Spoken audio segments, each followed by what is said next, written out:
What is going on, people? It's Matt from Liquid Loans. In this video, I'm joined by Christian, the CEO of Liquid Loans, as we catch up and chat about some updates with the protocol. So with no further ado, let's go. Hey Christian, great to see you. Thanks so much for coming back on the YouTube channel. Yeah, hi Matt, how are you? Good, thanks. Good, thanks. So lots of talk about Pulse Chain going live soon and lots of questions about Pulse Chain, Liquid Loans, and something that has been coming up recently has been about the testnet, and will people see Liquid Loans on the testnet anytime soon? Yeah, so the guys are working really hard at the moment to get all of that up and running. And the difference here is that we didn't really want to push something out ahead of time. So it's got to be pretty much complete. And one of the things that will help us on that journey is to make sure that we've got active price calls. So the guys are integrating, obviously, PulseX is one mechanism that we'll use. There's another mechanism that I won't go into a lot of detail now, but it will provide some redundancy for being able to make price calls against PulseX. And the guys are working hard to get that finished. So my expectation is that we'll end up seeing something in the next couple of weeks. The rationale being, we don't ever want to release anything before it's really ready. And, you know, I think the community appreciates that when we deliver content, it's actually of high quality. So we're not going to rush anything out until the product, or basically the system and the DApp are actually up and running fully, and that we can actually allow people to fully test what we've developed. Yeah, that makes sense. I mean, that reiterates, what we've been doing at Liquid Loans since the beginning, which is putting out high quality stuff and not rushing to market. So I'm sure everyone would appreciate when they see it on the testnet and it's running flawlessly, and they can see how the protocol's coming along. A second thing that's been popping up is about the sacrifice balances. People are asking about when can they see their sacrifice balance and how many points they have and what's not. Yeah, I know that we're very close to releasing something on that front. Obviously, we're doing some internal testing of that now. So the balances have been calculated. We've incorporated all of the different mechanisms that we had included initially in the sacrifice phase, including the referral content. So all of that's been incorporated. And obviously, we'll do the internal testing. We'll pilot test with a couple that folk that we know that can help us through that process. And then we'll release something out to the community so that they can start reviewing their balances and coming back to us with any queries and questions. So that's imminent. My expectation is within the next week, we'll end up seeing something. So folks will be able to start checking their balances and just confirming that all the calculations are correct. Great. So, everything's coming along quite nice. Like you said, testnet, hopefully in a couple of weeks, along with sacrifice balances. Obviously, the markets are being quite choppy at the moment. I'm sure you've seen what's happening with Bitcoin. There's one protocol which we've seen, a big unpegging from, and it has been compared to other stable coins. Can we talk about that for a bit, if that's okay? Yeah, look, I must admit, I saw a tweet. Look, I have watched this closely. Obviously, we're very aware of what's happening more broadly in the stablecoin market. And understanding the differences. And I think people need to understand the differences here. I really feel sorry for incidentally, I feel sorry for the folk that have actually gone to UST and perhaps even the investors of Luna. I think those two, unfortunately, the consequences of how they've designed this is actually now coming to bear. And yeah, I must admit, when I saw the depegging, and then the consequence on the Luna token, I think it's down to nearly $1 now. So it's outrageous. But then, it's not completely unexpected. So a couple of things, and I won't go into all of the gory detail here because I know there's a lot of people hurting as a consequence of this. But the challenge here is when you have effectively a stable coin that's the mechanism that the Luna or the Terra system uses is for you to actually acquire UST. I mean, obviously you can buy it on the open market, but if you're a holder of Luna, effectively you're burning your Luna token to acquire UST.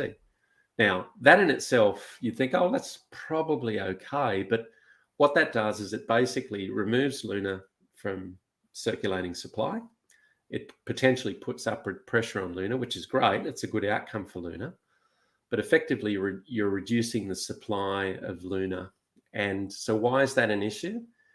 It's an issue when UST grew to the rate that it did. So the other element of this that's really important to understand is Anchor Protocol, where I think as a protocol, I think 60% or thereabouts of the stable coins that they were holding was effectively the UST stablecoin. So a fairly dominant player. When you start offering returns of 20%, there was a mad rush to acquire UST. So the consequence being people bought up a lot of Luna, they then burn their Luna to get UST, and then effectively start to get returns. I think the yields were 20%, which was just out, really, really high. And from our point of view, I think that created a vicious cycle where people were rushing to the ecosystem, picking up Luna, burning Luna, obtaining UST, and then effectively starting to get those returns. It pushed the price up of Luna dramatically. But the problem is that you can't have a system that is meant to provide stability to the stable coin being smaller than the stable coin factory itself. So what does that mean? Ultimately, it means that there was really nothing backing UST. So, whilst you could say, oh, well, Luna's there to back it, but the problem is that the market cap, and I know we don't normally worry too much about market cap, but if you had a look at the price and the market cap of UST, it's significantly greater than the collateral that's being used to provide that support.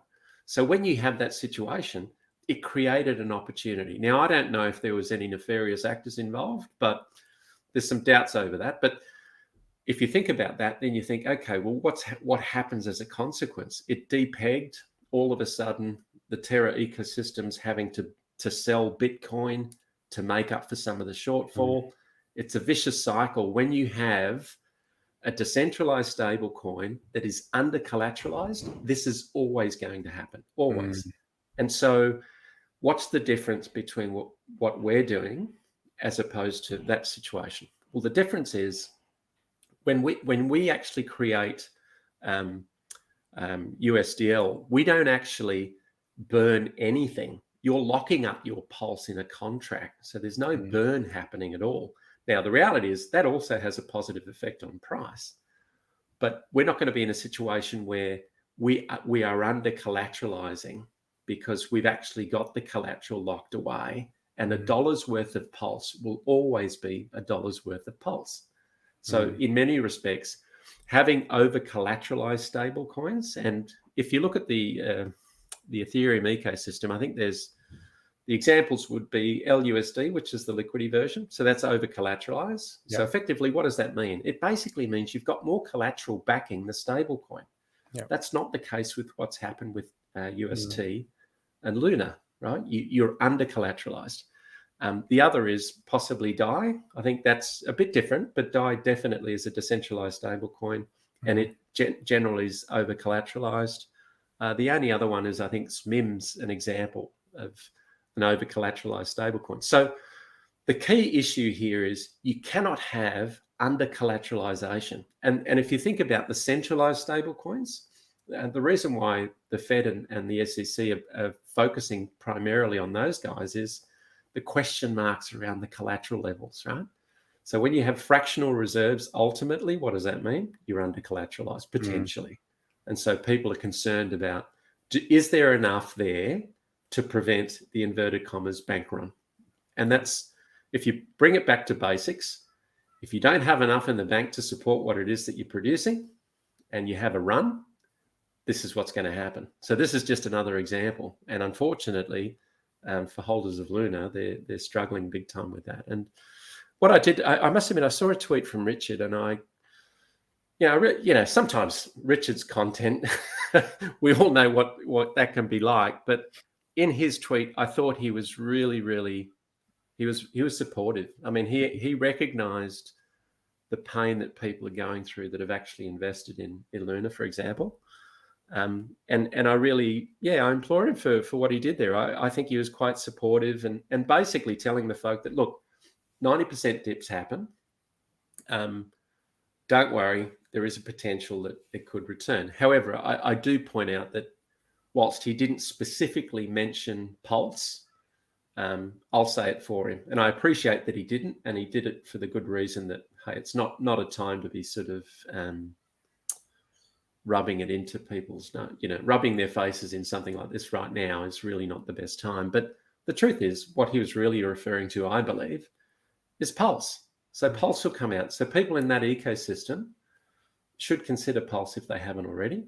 And ultimately, we would like to think that if they are looking at a very solid stable coin, they would obviously look at Liquid Loans and what we're producing there. And remembering the key difference between what's happened for those guys now is that effectively you cannot sustain a system if it's under collateralized. And that's the biggest point of difference.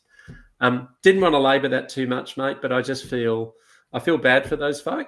But it's really important that our community understands the difference, because I would argue that not many people know the difference between the various stable coins. So obviously you've got the centralized versions, which is backed, traditionally backed by fiat or other instruments, financial instruments. And we know that there's been some question marks on some of those for the lack of audits or the lack of understanding whether or not the fiat's there. The decentralized versions, I think, whilst we use an algorithm to maintain the peg, the reality is that we're over collateralized. And the key difference between the stablecoin factories are algorithmic ones that are under collateralized inevitably fail. And there's plenty of examples of that.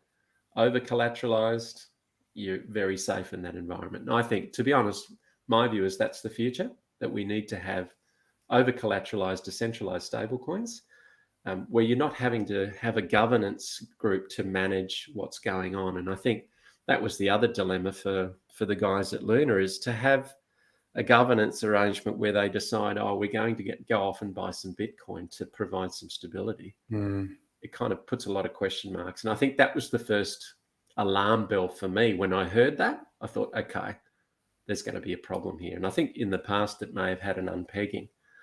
The only other thing I would say is people need to look at it. I know we don't necessarily always focus on that, but just look at the market caps between UST and Luna. There's a huge difference. You cannot have the stable coin market cap being nearly 10 times greater than the actual protocol or the token that's actually meant to be supporting it. So I'm a bit concerned about the long-term health of that system, but hopefully people have managed to move away from that, or at least protect themselves a little bit from further damage. Yeah, thanks for explaining that. There's been a lot of talk on the last 24 hours on Twitter and social media about that. But when we come down to the brass tacks, you have to look at the Luna UST coin is a centralized, under collateralized stable coin compared to USDL, which is a decentralized, over collateralized stable coin. It's night and day. Yeah.